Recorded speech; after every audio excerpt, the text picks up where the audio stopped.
Kunja Bihari Radha Madhava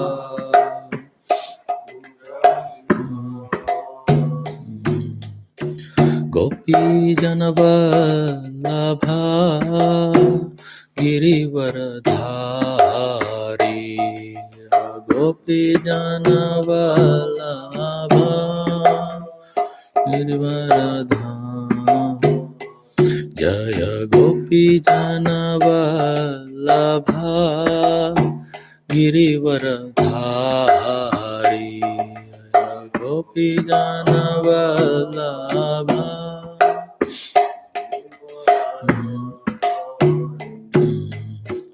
Yasodhanandana Braja Jana Ranjana Nandana Braja Jana Ranjana Yasodhanandana Braja Jana Ranjana Yasodhanandana Braja Jana Ranjana Yamuna Tiravanachari Yamuna Tiravanachari Yamuna Tiravanachari Jaya Radha Madhava Kunja Bihari Radha Madhava Kunja Bihari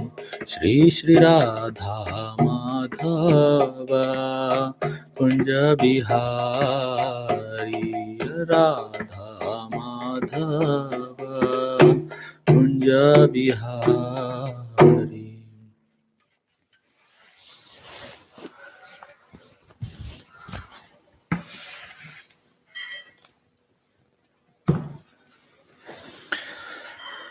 Jayam Vishnupad Paramhamsa Parivrajacharya Ashtottara Shata Shri Srimad His Divine Grace Abhay Charanaravindra Bhaktivedanta Swami Maharaj Srila Prabhupada Ki Jai.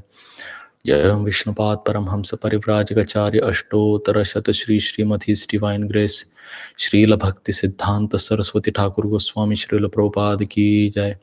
Ananta Koti Vaishnavrinda Ki Jai. Namacharya Srila Haridas Thakur Ki Jai. प्रेम से कहो जय श्री कृष्ण चैतन्य प्रभु नित्यानंद श्री अद्वैत गदाधर श्रीवासदि गौर भक्त वृंद की जय। श्री श्री राधा कृष्ण गोप गोपीनाथ श्याम कुंड राधा कुंड श्री गिरो गोवर्धन की जय। ब्रजभूमि श्री वृंदावन धाम की जय। मायापुर नवद्वीप धाम की जय। द्वारका मथुरापुरी धाम की जय। पुरुषोत्तम क्षेत्र श्री जगन्नाथपुरी धाम की जय। गंगा माई की जय। यमुना माई की जय। भक्ति देवी की जय। कृष्ण भक्ति प्रदायिनी श्रीमती तुलसी महारानी की जय। कलयुग पावन श्री हरिनाम संकीर्तन यज्ञ की जय। श्री श्री निताय गौरचंद्र भगवान की जय। श्रील प्रभुपाद की जय। निताय गौर प्रेमानंदे हरि हरि बोल। All glories to the assembled devotees, Hare Krishna. All glories to the assembled devotees, Hare Krishna. All glories to the assembled devotees, Hare Krishna. All glories to Sri Sri Guru and Sri Gauranga. All glories to Sri Prabhupada. Om Namo Bhagavate Vasudevaya. Om Namo Bhagavate Vasudevaya. Om Namo Bhagavate Vasudevaya. Om Namo Bhagavate Vasudevaya. Om Namo Bhagavate Vasudevaya.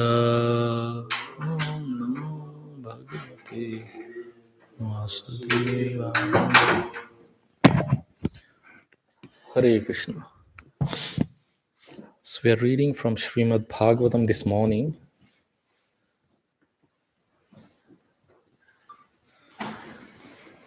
Canto 5th, chapter 14, verse number 25 and 26 also we will read today. I'll read Sanskrit verse first and then we can read translation. Kaschit chasita vatadya anekadhidaivika bhautikatmiyanam dashanam प्रतिनिवारणे कल्पदुरन्तचित्य विषन्नस्ते. Translation and purport by His Divine Grace, A.C. Bhaktivedanta Swami Srila Prabhupada. Translation: being unable to protect himself from the threefold miseries of material existence, the conditioned soul becomes very morose and lives a life of lamentation. These threefold miseries are miseries suffered by mental calamity at the hands of the demigods, such as freezing wind and scorching heat, miseries offered by other living entities, and miseries arising from the mind and body themselves. Purport: the so-called happy materialistic person is constantly having to endure the threefold miseries of life, called Adhidaivika, Adhyatmika, and Adhibhautika. Actually, no one can counteract these threefold miseries. All three may assail one at one time, or one misery may be absent and the other present. Thus, the living entity is full of anxiety, fearing misery from one side or the other. The conditioned soul must be disturbed by at least one of these three miseries. There is no escape. Text number 26. Kaschinmitho vyavaharan yatkinchit dhannam anyebhyo va kakinka matram apya apaharan yatkinchit va vidvesh iti vitta sathyat. Translation: as far as transactions with money are concerned, if one person cheats another by a farthing or less, they become enemies. Purport: this is called samsara dhavanala. Even in ordinary transactions between two people, there is invariably cheating because the conditioned soul is defective in four ways. He is illusion, he commits mistakes, his knowledge is imperfect, and he has a propensity to cheat. Unless one is liberated from material conditioning, these four defects must be there. Consequently, every man has a cheating propensity which is employed in business or money transactions. Although two friends may be living peacefully together, due to their propensity to cheat, they become enemies when there is a transaction between them. A philosopher accuses an economist of being a cheater, and an economist may accuse a philosopher of being a cheater when he comes in contact with money. In any case, this is the condition of material life. One may profess a high philosophy, but when one is in need of money, he becomes a cheater. In this material world, so-called scientists, philosophers, and economists are nothing but cheaters in one way or another. The scientists are cheaters because they present so many bogus things in the name of science. They propose going to the moon, but actually they end up cheating the entire public of a large sum of money for their experiments. They cannot do anything useful. Unless one can find a person transcendental to the four basic defects, one should not accept advice and become a victim of the material condition. The best process is to take the advice and instructions of Sri Krishna or his bona fide representative. In this way, one can be happy in this life and the next. ॐ अज्ञानतिमिरान्धस्य ज्ञानाञ्जनशलाकया चक्षुरुन्मिलितं येन तस्मै श्रीगुरवे नमः। मूकं करोति वाचालं पङ्गुं लङ्घयते गिरिं Yat kripa tamaham vande Shri Gurum Deenatarinam Shri Chaitanya Ishwaram Paramananda Madhavam. Namo Om Vishnu Padaya Krishna Presthaya Bhutale Srimate Bhakti Vedanta Swami Niti Namine Namaste Saraswati Deve Gauravani Pracharine Nirvishesha Shunyavadi Pachatya Desha Tarine Vancha Kalpatarubhyascha Kripa Sindhubhya Evacha Patitanam Pavanebhyo Vaishnavebhyo Namo Namaha. Jai Shri Krishna Chaitanya Prabhu Nityananda Shri Advaita Gadadhara Shri Vasadi Gaura Bhakta Vrinda Hare Krishna Krishna Krishna Hare Hare Hare Rama Rama Rama Hare Hare. Hare Krishna. So this is very interesting section of Srimad-Bhagavatam, and this particular verse is giving really practical advice by Srila Prabhupada, especially in the purport. In purport, he is mentioning that even two best friend becomes enemy when money is involved in between them. And Prabhupada is also telling the scientists they're cheating. They have a cheating propensity because they're claiming that they went to the moon, but they're actually cheating the public by wasting the money of a public. And there are so many conspiracy theories about how whether man landed on moon or not. This is a controversial topic, but we are not going into that topic. So we will mostly focus today's talk on how people they generally call money is sweet honey, and we will discuss money is not actually sweet honey, it is a dangerous poison. Arjuna in Srimad Bhagavad Gita, he asked several questions to Krishna, and one of the questions was, what is that force which impels one to act sinfully? And then Krishna replied, it is lust only, O Arjuna. Kama esha krodha esha rajoguna samudbhava mahashano mahapapma vidya enamiha vairinam. So it is the lust which is converted into a wrath and so on in a mode of passion that is responsible for one to entangle in the sinful activities. So it is mentioned in the Shastras that lust, anger, and greed, they are considered to be three gates to the hell. Same person and a sane person, a wise person, should not fall in the trap of these three gates to the hell: lust, anger, and greed, because eventually the person falls into the degradation trap. So this lust is actually most deadly and sinful enemy of the world. The word kama, Sanskrit word kama, has very broad meaning. Often we use kama in the context of lust or physical desires, sensual desires, but it has very broad meaning. You are hankering for something, that is also lust. It's kama. So this lust is very dangerous, and a person who is trapped by lust loses all his intelligence, and he's not at all satisfied with whatever facilities that person is provided. And eventually, if your desires are not satisfied, kama isha krodha isha, if your desires are not satisfied, lusty desires, then you eventually turn into the angry person. So anger is just a byproduct of unfulfilled lusty desires.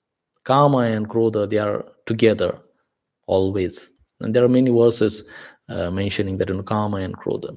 And if you artificially try to suppress the lust, then, and no control over your anger, that means you are artificially suppressing the lusty desires without diverting those desires towards the Krishna. If you don't divert your lusty desires towards the Krishna and artificially try to suppress it, then you become really angry person, and you'll find so many austere people, they are very, very angry. And there are so many great personalities in the past history or in scriptures, even they are not spared due to these lusty desires. And what is a lust? His Holiness Radhana Swami Maharaj, he says, what is lust? Lust means I am enjoyer. That I is the main problem. If we always say that I am enjoyer, that is lust. It just, if we accept the supremacy of Supreme Lord, and if we just turn that I into Krishna, then there is no more lust. If Krishna is the enjoyer, then there is no more lust. So another form of Maya is mine. This belongs to me. This is mine. And that is greed. So lust and greed. The greed means I want to possess something. I'm really hankering for something, and I want to be a proprietor of that particular object. Why? Because that particular object is giving facilities for me to satisfy my lust. So the greedy person, the more you have, more you enjoy, and that is why a person want to become greedy. The more and more and more and more, and to get more facilities for enjoyment, then person works more and more, and then just totally loses the purpose of the life. So what is between us and all the treasures of Maya? All the treasures of Maya is outside and we are here. So the link between us and the treasure of Maya is wealth, or in simple language we call it money. Yeah. Because with the money we can get name, fame, prosperity, recognition, power, and whatnot. And that is why we want to have more and more and more and more money. So this insatiable greed serves to the lust. So more you feed to the greedy desires, more you feed to the lusty desires, then this fire actually blazes up and up. It will not, if you sometimes people say that if you satisfy your lust, then you will be calmed. Sambhoksi samadhi tak. You enjoy your body so much that you will not have a desire to enjoy your body anymore, and then you will reach to the samadhi trance. But that never works, because this is the fire. And if you feed ghee or feed oil into the fire, then that will continue to blaze that fire. It will not suppress the fire. So if you feed more and more and more to your lusty desires, then that will not actually suppress the lusty desire, but that will create more and more desire to want more and more things. And that is greed. Yeah. And there are many people, they were victimized by greed and lust. There are so many, n number of people everywhere you see, people are victimized with that. And what to speak of other people? We ourselves, we are victimized by the lusty desires. We ourselves, we are victimized with some greed. Yeah. Examples from the scriptures, for example, Hiranyakashipu, Hiranyaksha, and Ravana, and Kamsa, and so many, so on and so forth. Many, many examples which fall in a trap of lust and greed. Ravana, he was considered to be most richest person at the time in the whole world. He had so many beautiful queens, for example, Mandodari, and still he wanted Mother Sita for his own enjoyment. And he not only wanted Mother Sita for his own enjoyment, but he was really fond of a gold. He built whole city made up of a gold. And Srila Prabhupada, in one instance, he was mentioning that there were gold mines in Brazil and Argentina, and there was a facility to transport the gold from Brazil and Argentina to the Sri Lanka via underground tunnel. So he had so much of a gold, and he still wanted more and more and more. This is lust. This is the greed. We have seen in the same canto in some previous verses, gold is considered to be a yellow stool. Prabhupada is calling gold to be yellow stool. Why? Because it gradually degrades person into illicit sex, gambling, intoxication, and mating. At the first place, why do we need gold? Or in Kali Yuga, why do we need money? So that we can enjoy these four principles: illicit sex, gambling, meat eating, and intoxication. So currency in Kali Yuga, I mean, in Kali Yuga, nowadays especially, nobody's using gold as such for the transactions. But the perverted form of gold is currency. We are using currency, the bills, euro or dollar or rupee or whatever, yen or whatever. So this currency is very cheap and unreliable standard of a gold, we can say. Yeah. Because ideally it should be so that the currency should represent the same amount of gold in government's repository, at least in America. But because of huge inflation and economic devastation, nobody knows how much gold is there in repository and how much of a currency is there in the society, because government just orders printing machines. Okay, now print more currencies, and that's it. So there is no relation of a gold and currency right now, but ideally it should be. Yeah. And then sometimes you go to the motivator speakers or some religious people or spiritualists, they always say, "No, with money you cannot buy happiness," right? And then people make fun out of that. There are so many slogans on the billboards or in magazines or in some websites. When you say that money cannot buy happiness, then those people will say, whoever says that money cannot buy happiness, that person doesn't know how to use money. Right? Or whoever says money cannot buy happiness, that person can give their money to me and then I'll prove them wrong. So people, they make fun out of that, but this is just for the fun. I mean, in reality, in life, the reality is a little bit different, or it's radically different. Sometimes people call money cannot buy happiness, but credit card can. Because nobody's using currencies nowadays.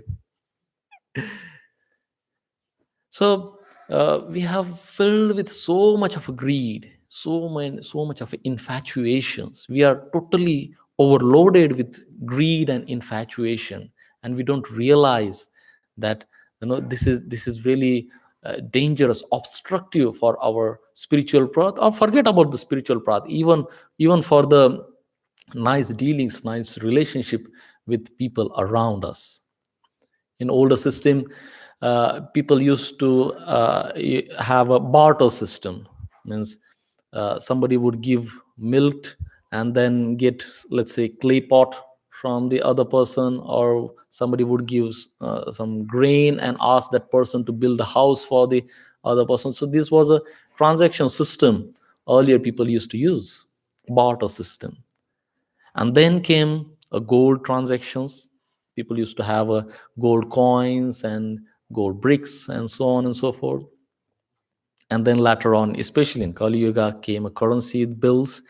And you can imagine government is spending, and every government is spending so much of resources and energy to protect your money by developing some security inks, because there are some enemy countries. They will prepare some fake bills, and then they will smuggle those fake bills, fake currency notes to the country, so that your economy may cripple down. So there are so many things are happening. And later on, then people started to use checking accounts. They would use checkbooks. They would not carry huge lump sum of money, the currency bills, because if you carry huge currency books, then there is a high possibility that you will be stabbed.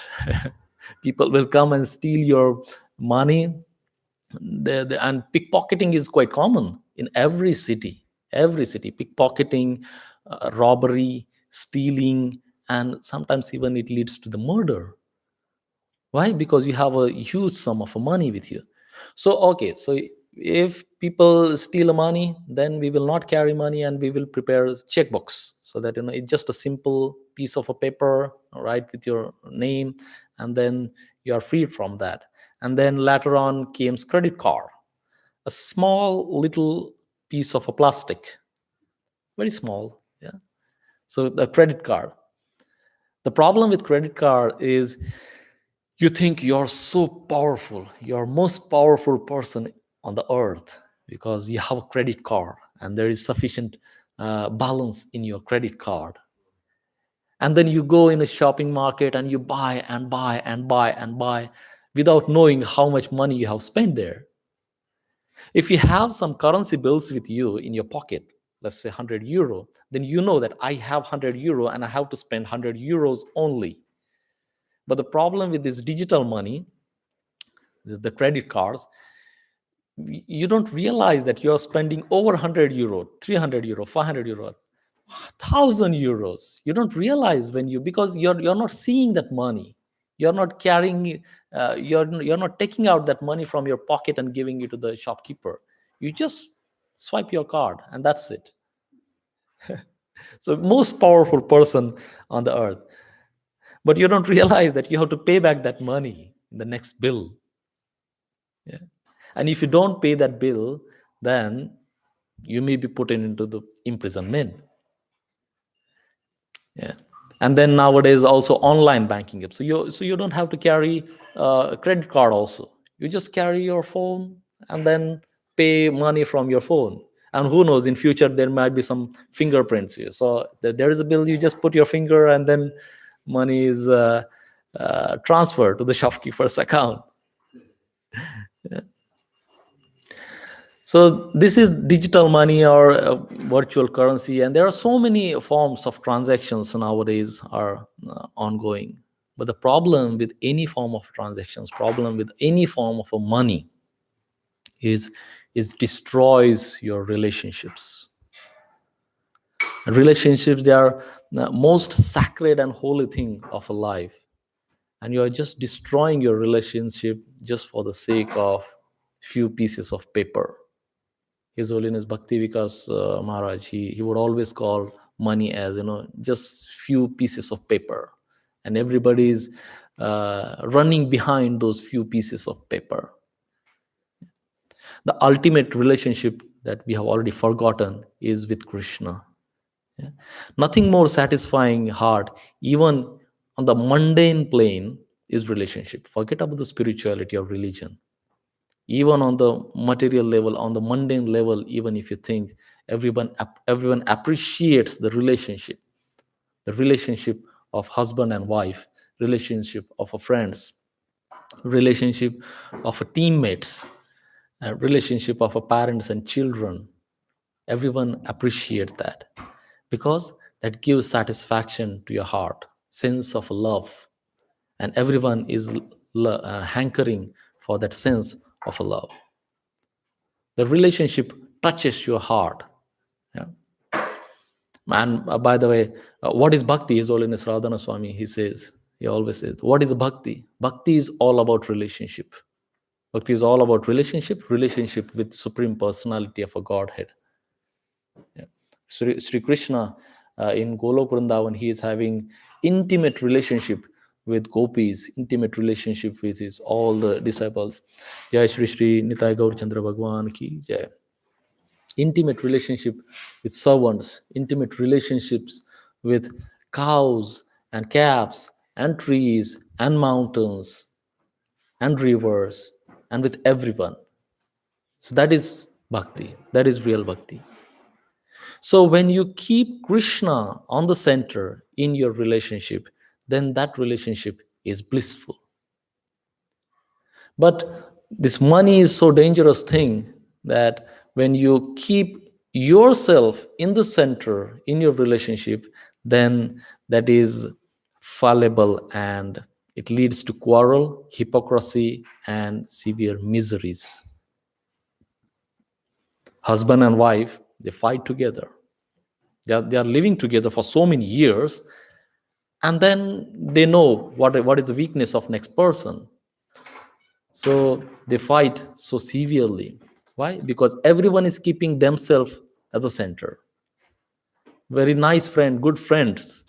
If money comes in between them, then they becomes really a worst enemy because of the money. Yeah. And then in Kali Yuga, these best relationships can disintegrate into battles and warfares when money comes between us. And there are so many examples, big business houses and big business families. The person is establishing a huge business, and when that person leaves the world, then their children, they're fighting over the business. Why? For the money, for the sake of money. And then brother and brother, they're fighting with each other. Brother and sister, they're fighting with each other. Nice friends, partners, they are fighting with each other.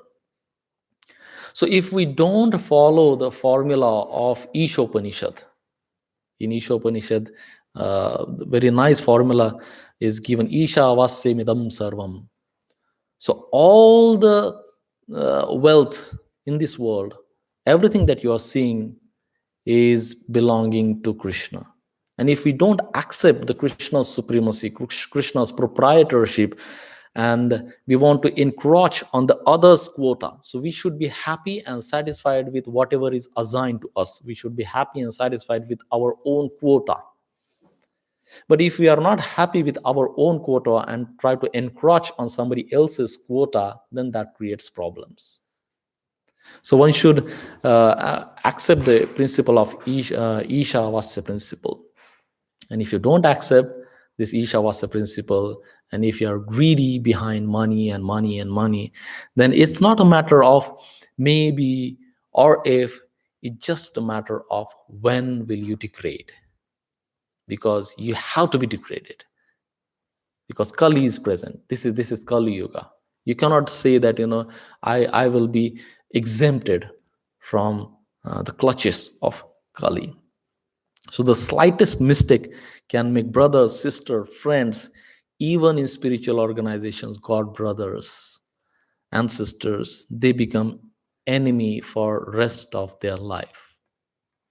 And then it becomes really a hot topic in newspapers and magazines, and people do prajalpa about that. Oh, have you heard about them? And they were really nice friends earlier, and now they are really enemies.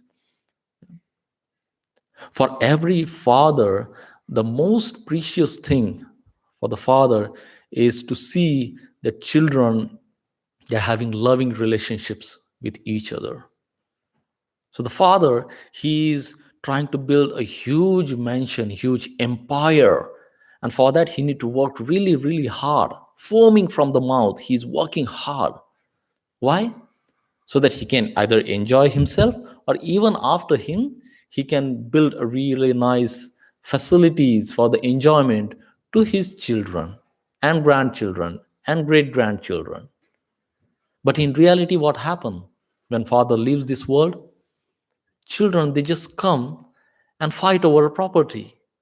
They're fighting over a will. What is written in the will of a father? Oh, no, this word means this. No, this word doesn't mean this. Actually, I know actually he wrote this will in front of me. So this, he means that, he is giving property to me and not to you. Yeah, they're fighting over the will. They're fighting over the property. And there are many cases actually going in who are just fighting over the money. Yeah. Why they are fighting? Because it is written in Srimad-Bhagavatam. And Srimad-Bhagavatam is always correct. Srimad-Bhagavatam mentions that if you don't keep yourself, if you keep yourself in the center, and if money is involved, if gold is involved in your relationship, then there has to be fight, there has to be misery. Yeah. Even unfortunately, even in devotee circle also, these things are happening. Yeah, best friends, god brothers, they become enemy if money is involved in between them. For example, somebody is lending a money to other person, and borrowing money for, and if somebody is in trouble, then other devotees, other people, they come and, okay, you're in trouble, we can help you in this time, and then whenever you get some time, then you can return that money back to us. And then that person just totally forgets that I have to pay back this person, same person. And then devotees, they come and, on Sunday feast or in any spiritual program, and then when you see that next person, have given money to this person and he's not returning me back this money. So it actually pollutes your consciousness also. Your thoughts are filled with so many negativities. Yeah. So devotees, they are also not spared, because we are in the material world. So we are also prone to the rules and regulations of this material world.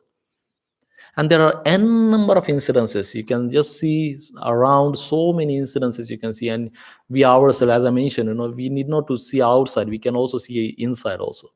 So we can see that, how our dealings with our best friends, how they were spoiled.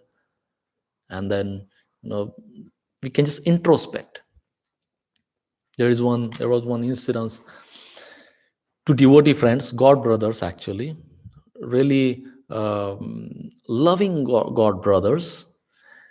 And then they decided that, okay, we will start a nice business now, because we don't want to work outside with the greedy people. The boss is greedy and the whole world is materialistic world, and we don't want to go and associate with them. We want to associate with the devotees on that. Okay, so they decided, we will start our own startup or business. And to start a business, you need funding, you need money. So they just requested another person, another devotee, uh, who was, economically uh, good. So they lend money, they got some money from a third person and started their business. And they promised the third devotee that we will return you back this money after 1 year. To their surprise, their business, it was flourishing like anything. They was, amazingly successful in their business, and they made a really huge profit out of that business. So after 1 year, this third devotee who gave money for that business, that startup, he was expecting that, they will return money back, because they promised that they will give me back money after a year. So since their business was growing exponentially, they they thought, they decided actually to expand that business, to reinvest whatever the profit they got it. And then they asked the third devotee, hey, I mean, is it okay if we reinvest our profit, so that we can expand our business? And this third devotee, I mean, he said, well, I mean, actually you promised to give me money back after 1 year, but it's okay. I mean, sometimes we also feel some reservation to deal with the devotees. So he said, okay, well, you can do that. And then they decided to divide their business. To include more and more products. And then they invested in different segments, different sectors of their business. And after 1 year, after that, I mean, in total 2 years, they failed miserably in their expansion.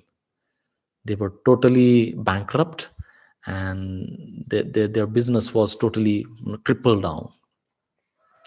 And now this third devotee, who was supporting them in their business, he was asking for his money. And these two partners, earlier they were together and then they divided their business, they were having dispute, because One partner was saying, okay, actually we got money in our parent company, so the parent company should pay back that money. And the first person was, no, no, no, no, no, actually we were partnered together, so it's a combined responsibility of both parent company as well as sister company, and this. And they were fighting, you owe that money, you should pay it back. And then, no, no, no, I should not, you should pay it back. And then this third devotee, he was totally helpless because he wanted his money back. Yeah. And then, somebody, the third party invented, and they resolved that matter. But there was a huge loss of money. But more than money, there was a huge loss of trust. The trust is something that, is very precious. And on top of that, there was a huge loss of friendship between them. Yeah. The loving God brothers, they turn into vicious enemies for the rest of their lives. So this is what happens when we are not careful in dealings with the money, even with the devotee circle or with the outside circle. So we should be extremely careful while having some transactions, while having dealings with the money. There was one initiated devotee.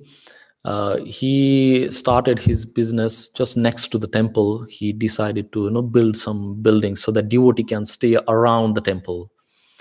And he was a builder, and he started to sell those properties to the devotees. Initially devotees were also happy. Okay, so we are dealing with the devotees and we are staying next to the temple, and the builder is also devotee, and the workers are also devotee, and everyone is devotee, and very nice.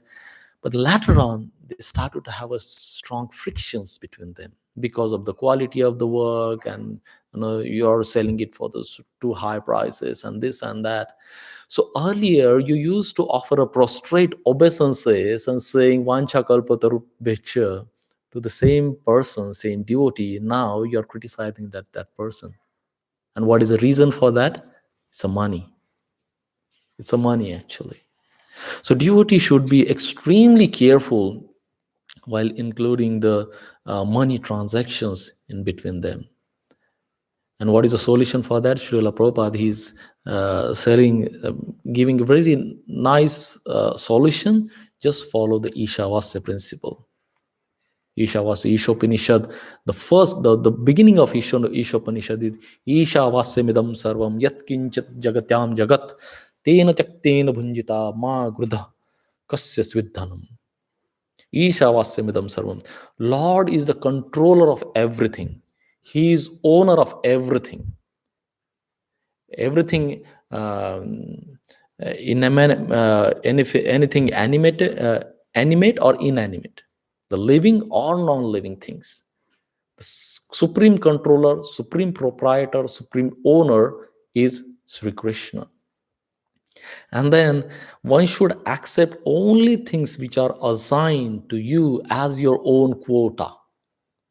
We have been given some own quota, and we should be happy and satisfied with our own quota. We should not think that I have been given less and you have been given more. We should be satisfied and happy with our own quota. And one should not encroach on somebody else's quota, knowing well that to whom it belongs to. And to whom it belongs to? It belongs to Sri Krishna, Lord Krishna. So the Lord is proprietor of everything, Parash Prakriti or Apara Prakriti. The Bhumi Rapo Nalo Vayu Kham Mano Buddhi Revacha Ahankar Iti Yamme Bhinna Prakriti Rashtaha. The Lord's inferior material energy, that is called Apara Prakriti, inferior material energy, which includes earth, water, fire, air, ether, mind, intelligence, and false ego. This is called Apara Prakriti, inferior energy of the Lord. And apareyamitatswanyam prakritim viddhi me param jiva bhutam mahabaho yayadam dharyate jagat. And Lord's superior energy, which includes us as a living entities, living beings, and whatever the organic energy is present. So that is superior energy. So both inferior energy or superior energy, the para prakriti or apara prakriti, everything belongs to Lord. Everything belongs to Lord. Nothing in this world that does not fall in either of these categories. You just identify anything and it should either fall in apara category, inferior energy, or para category, superior energy. There is nothing in this world which doesn't fall in this category. And Lord is the proprietor of both para prakriti as well as apara prakriti. And therefore, Lord Krishna, he is the ultimate controller, sustainer, and dictator of everything. And when we accept this Ishavasya principle, when we accept that Supreme Lord is the supreme controller and we are just is his infinitesimal small living entity, just out of his own mercy, out of Krishna's own mercy, he has given some quota to us to enjoy. So we should be happy with that, whatever the quota that is assigned to us. So intelligent person knows that except the Lord, no one is proprietor of anything. No one is proprietor of anything except the Lord. Because we may think that this land belongs to me, this house belongs to me, because I have paid for that, I have worked for that. But sometimes, who knows, let's say some other country, enemy country, they will come and conquer the whole country, and then you are not the owner of your own land, right? Sometimes just for the city development, if there is a they have to build a huge road, and if your land comes in between that, then government just comes and encroaches your land, although it belongs to you. They just say, okay, just take some few pieces of money and just go away from here because we want to build a nice road here. So although we may claim that this property belongs to us, but actually we are not the proprietor, we are not the owner of that particular property. And Srila Prabhupada, he is giving very nice example that, for example, if you have to build a house, in order to build that house, so labor is needed. So what this labor is doing, he is using cement, he is using iron, wood, stone, everything to construct a house. Now worker cannot claim that I have built this house, I have put a lot of hardship, and that is why I am the owner of this house. Labor cannot claim that, right? So similarly, we cannot also claim that these positions, whatever positions we have, they belong to me, I am the proprietor of those positions, just because we worked hard to earn those positions. It is like saying the laborer or the worker is claiming that this house belongs to me because I have put so many efforts, hard work in this labor to construct this house.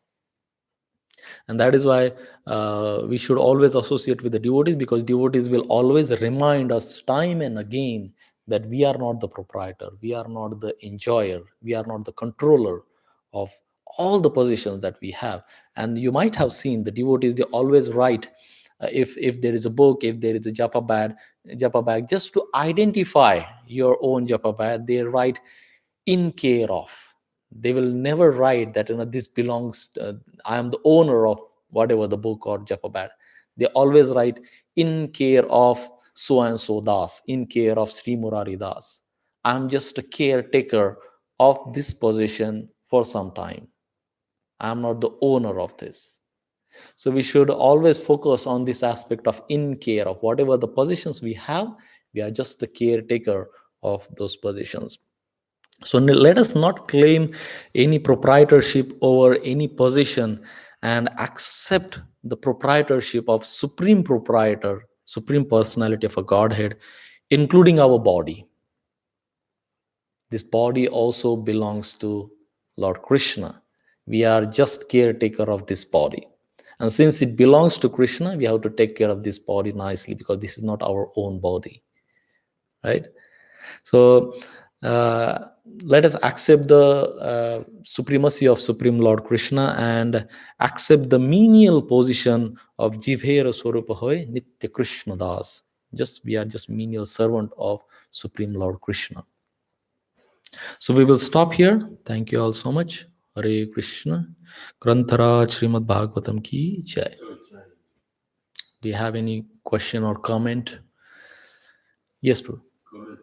Prabhupada was very strict how, how to use money, and he even one penny was very important. Yes. Yeah. Sometimes devotees they lost something, and he was very angry. Yeah. Where is this one penny? Yeah. And because he wants that also that every penny should use to Krishna's service. Yeah. Yeah, that's true. Because Prabhupada was strictly following the Ishavasya principle, because this even a single penny, it belongs to Krishna. So we should be careful to use Krishna's money actually. And if we lose it just because of our own ignorance and forgetfulness or foolishness, then it's not good. Thank you so much for that. Anything else? Yes. About the owning this body, what I have learned, actually, in theory, government owns our body, because when we are born, our parents sign the paper and they give us this business number, our social security number. You can Google it. We actually are property of the government. Yeah. We can quit our job, but it's not that easy to reclaim our right to own this body. Yeah. Even though we are in this and we own this, but still somebody else claims to own this instead. Yeah, that's true. So basically we are not the owner of our body. maybe in administrative context the government is the owner. That's true. Yeah. But from the larger perspective, not even government, it's the supreme governor, the God or Krishna is the owner. Because for example, Finnish government is the owner of this body, but what if some other country, they just attack on Finland, and then if they just merge this country into the other country, then other government becomes the owner. So yes, the administrative point of view, right? But from the broader picture, then actually the God is the owner of all the governments. We have all the countries we have right now in the world. But thank you so much. That was a nice comment. Yes. All right. Thank you so much. Hare Krishna. Srila Prabhupada ki jai.